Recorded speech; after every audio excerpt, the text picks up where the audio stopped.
in a turn of events or change of events, I'm going to introduce us this episode. So welcome to the Therapist Invitation. I'm Dr. Mark Mayfield with my good friend Trever Shirin, and we're excited for you to join us on this second episode if you haven't freaked out about the change and went running for the hills. But we want to invite you into today's conversation, and I think it'll be a good one. Well, at least for us, hopefully for others as well. But Trevor introduced this topic to us as we talk about this idea of equity. Yeah, so if you listen to last episode, we talked about some of the switch of candid to therapist invitation was about equity. But I think there's so much more to that conversation. And I think, not to be the stereotypical best man at a wedding giving the speech, but Webster's dictionary defines equity. Equity is essentially just how do we make things in a way that are fair. Probably isn't the best word for it. I don't like the word fair. Because I think it's so... Fair is just such a loaded word. Well, it is because somehow I deserve. Yeah, I think it's more like when we talked about the relationships that we have should be reciprocal. I think that fits nicely into what it means to have an equitable relationship where it isn't like 1 equals 1.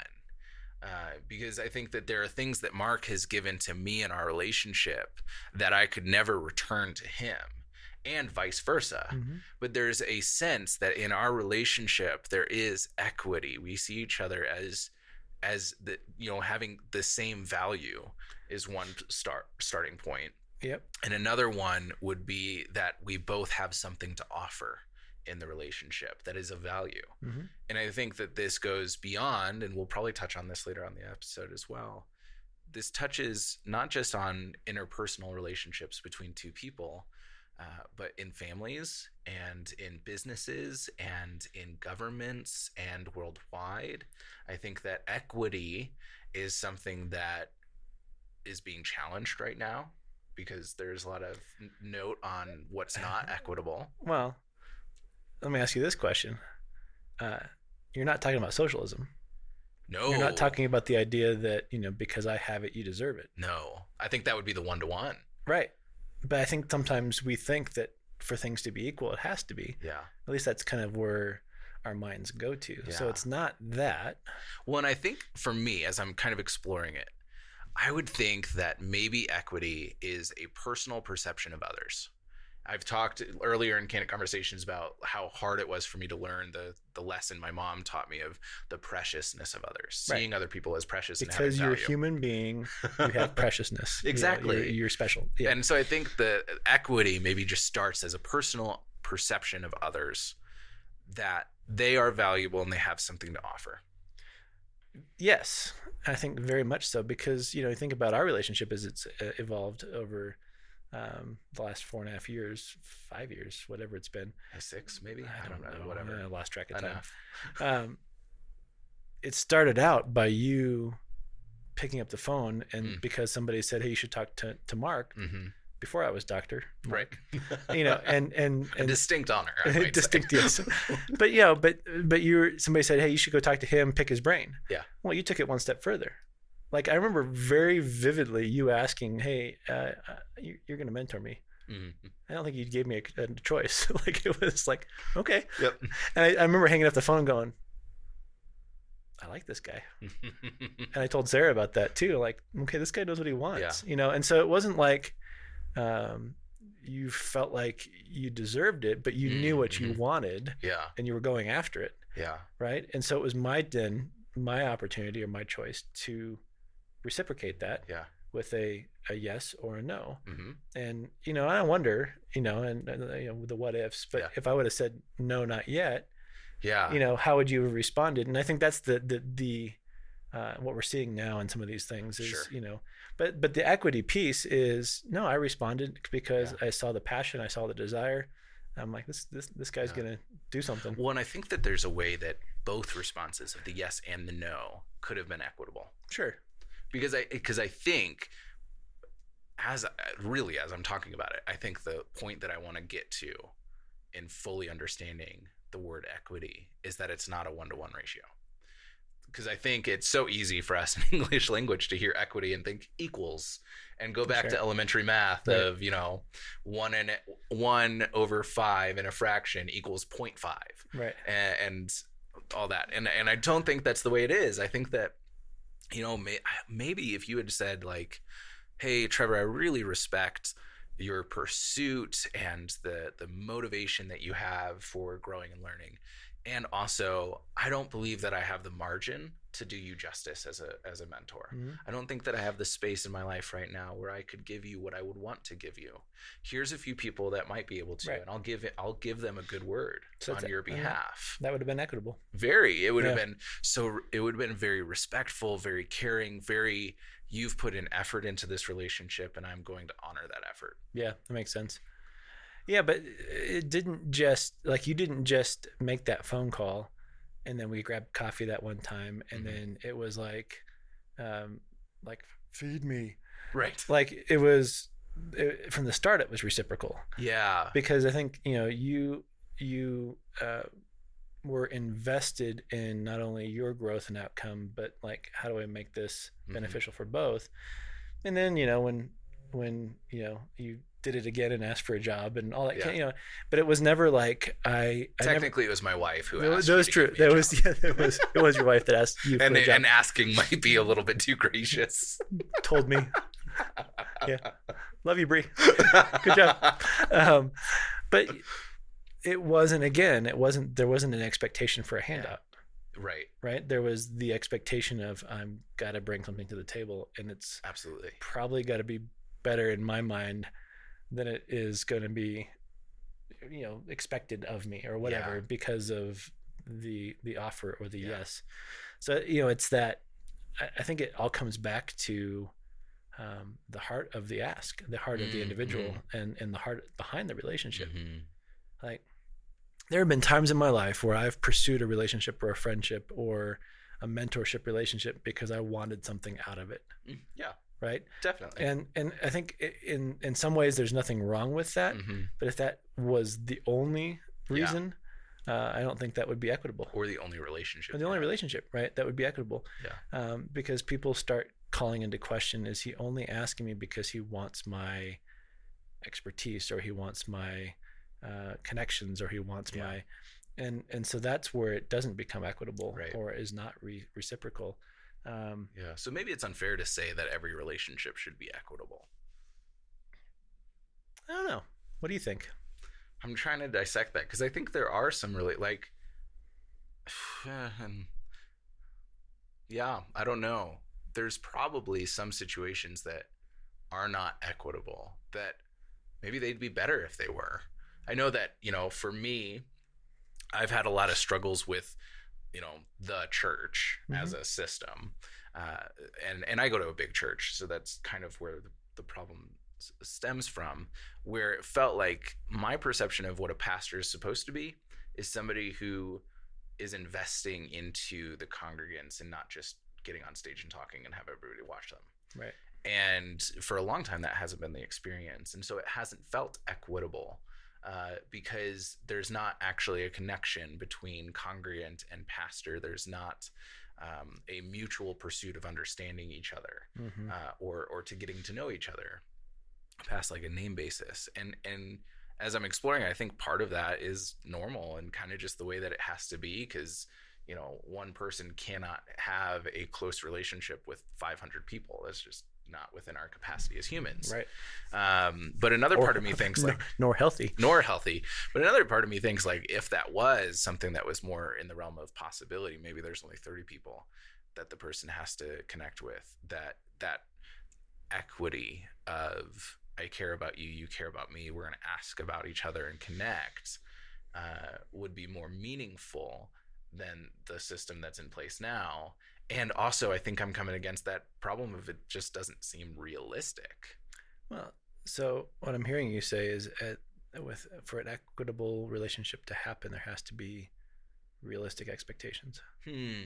Nice reframe, therapist. Just throw that out there. No, that's good. Is that what I'm hearing? I think so. That makes sense to me. Okay. And what does that mean to you? Well, I think about one of the people I respect most in this world is John Eldredge. Just because of and he's not perfect. He's not God. I mean, he'd laugh at that statement, but like he has experienced life and done things in a way that has helped him reorient how he engages in relationship.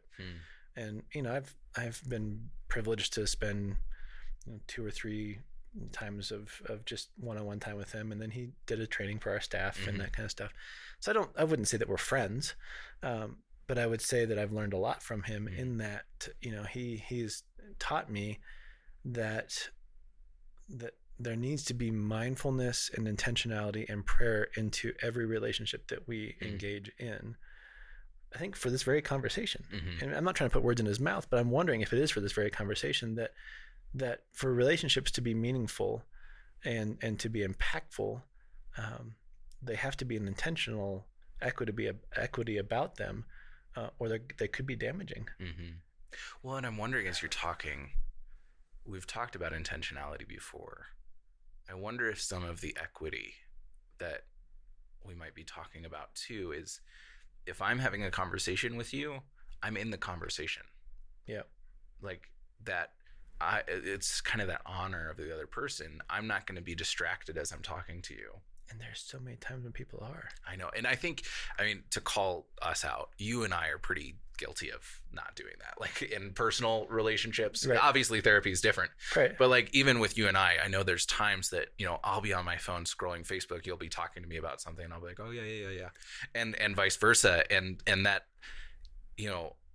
we do it. We're not perfect in that. But I think that maybe some of the equity is making that decision internally that if I'm going to enter into a conversation or relationship with somebody, that I'm not going to allow myself to be so distracted by other things. And I'm really going to focus on what's happening now.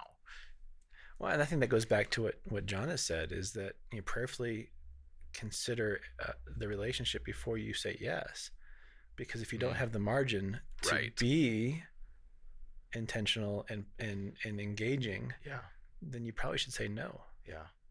And that's stuck with me. I think I've said no to a lot more things this last year and a half or so than I ever would because I've been a yes man so much because I care about people that then the quality of those relationships suffers. Yeah. And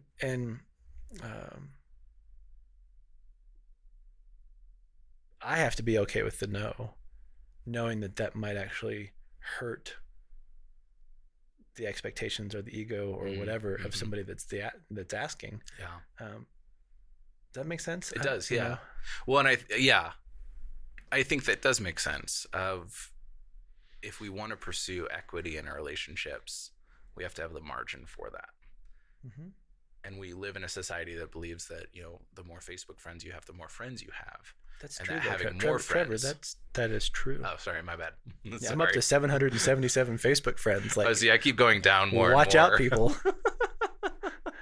And that's we don't have the capacity or the margin as human beings to maintain equitable, caring, meaningful relationships with that many people. I would wager to say that the real relationships that we have probably limited past family to like 5. Yeah. I mean, I think I could count 5 couples that I feel like that, it doesn't have to be every weekend. It doesn't have to be every day. But when we're together, we pick up where we left off. And, it's a genuinely equitable relationship. Yeah. Like you and Bree are one of those, right? I mean, it just, life, it gets busy, and last year, 2 years, we maybe had 3 or 4 dinners and game nights. But when we have them, it's deep, it's meaningful, it's intentional. But it's not like when we don't, we're going, that's not fair, or it's not fair, or do they still like me, right? Or what's going on with that? I think that's the holistic framework of an equitable relationship. Yeah. I have a zinger of a question for you, but first I want to do our commercial break. Do you want to take this commercial break? I'll let you take the commercial break. Okay. So our commercial break today is for our sponsor, Mayfield Counseling Centers. You've heard us talk about Mayfield Counseling Centers before. If you have not heard of Mayfield Counseling Centers, I would highly encourage you to check out the Mayfield Counseling Centers YouTube channel, Facebook page, because we release resources for free on a pretty regular basis, just to support people and having meaningful conversations and developing meaningful relationships. Mayfield Counseling Centers is obviously also a counseling center. And so if you're in the state of Colorado, we would love to be able to support you through counseling or connecting you with a counselor. And that latter option also applies outside of Colorado. We want to make sure that if you are in need of a paid friend or a counselor or somebody to listen and support you, that we are able to offer maybe just the first step or just a conversation about what you can be looking out for. And so mayfieldcounseling.com or the YouTube channel or Facebook page, highly encourage you to go check it out. You'll see the rest of our content, as well as the Monday Minute and a few other things as well. So my zinger of the question: does equity change from what we've talked about if we put it into a sphere of political and societal equity?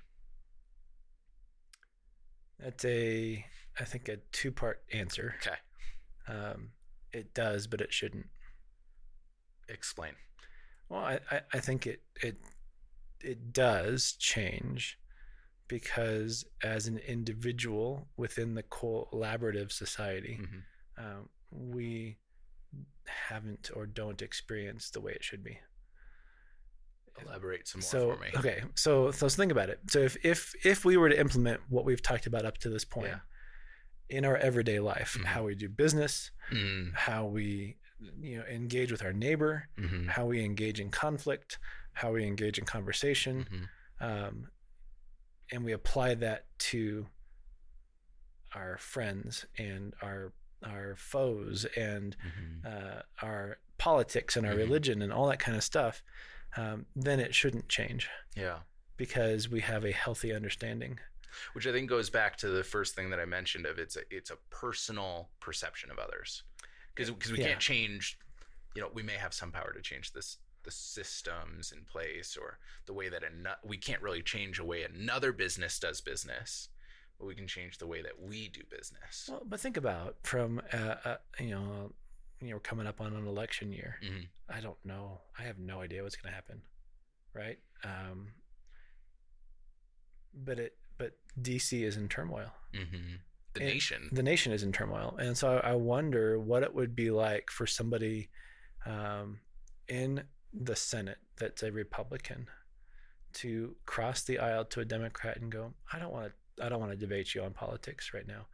I just want to understand where you're coming from. Why have you arrived at these conclusions?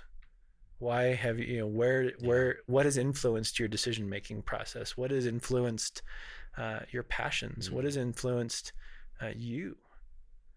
And just get to know that, space. Right. So somebody that is on the extreme right, doing that to somebody on the extreme left or vice versa, what would that do?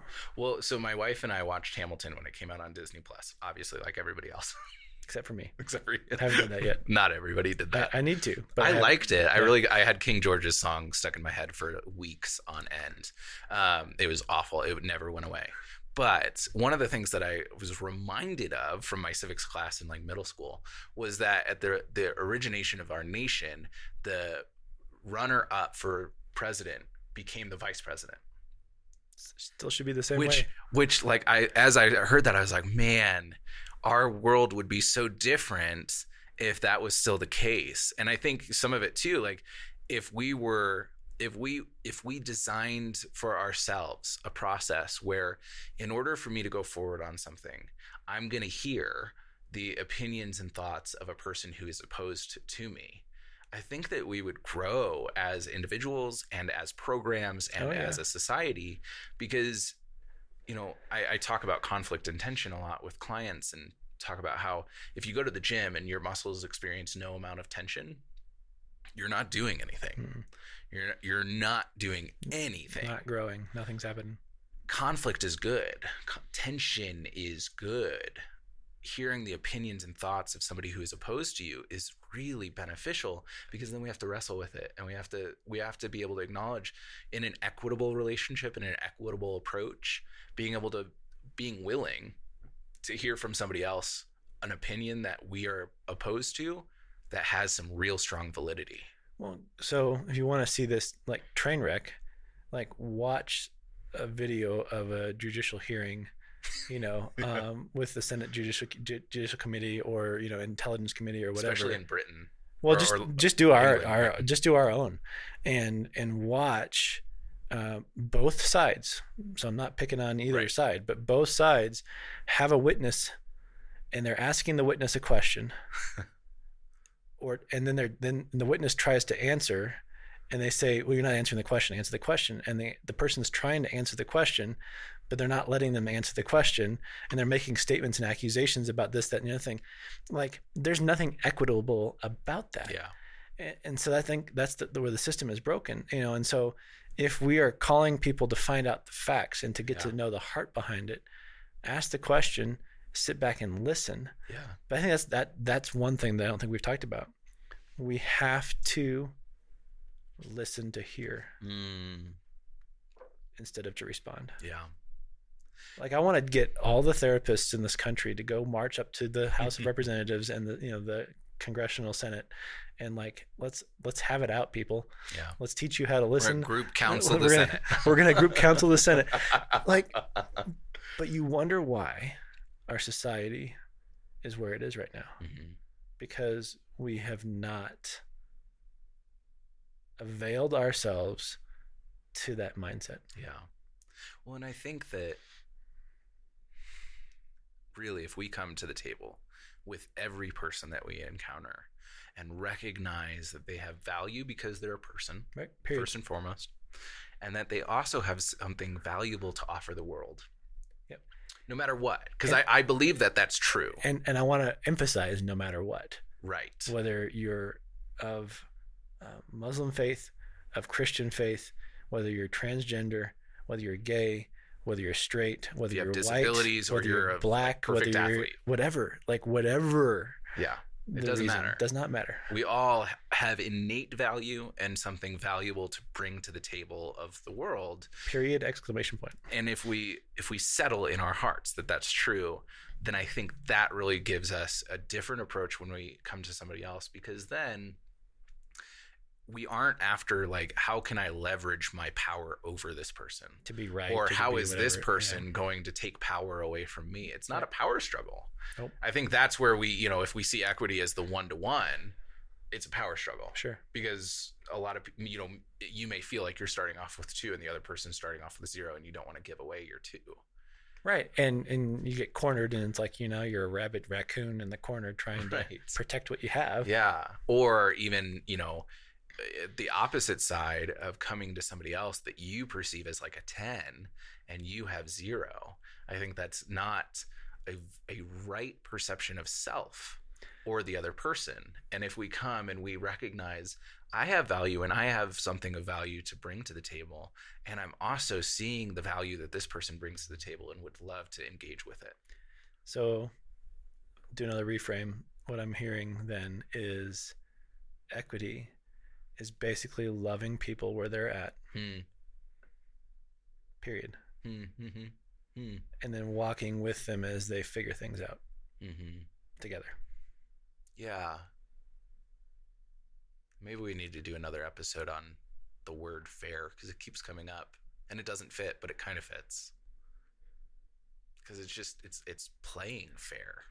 Well, it is, and maybe we end on this and we come back next time and talk more about the fair piece. But this whole conversation right now about white privilege and Black Lives Matter and all these things that really, for a lot of people, elicit strong emotions. One thing I've come to realize is that I don't want my privilege or my power stripped from me. I want to be able to lend it to somebody else. I want to be able to go, you know what? I recognize there's privilege in my upbringing, or just because of the color of my skin, or whatever it might be. And I know I'm opening a can of worms by saying this. Absolutely. And I'm okay with that. Well, what I hear is you're recognizing what you bring to the table. Yeah. And so I want to be able to freely give that versus having that being taken away.